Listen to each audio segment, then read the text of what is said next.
మమకారమన్నది లేనింటికి మహాలక్ష్మి ఏనాడు రానే రాదు.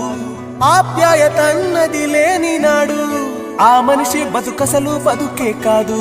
విడిపోయి కూడే వేళ భారాలే తీరేను, దూరాన నవే నాడో తీరాన్ని చేరేను.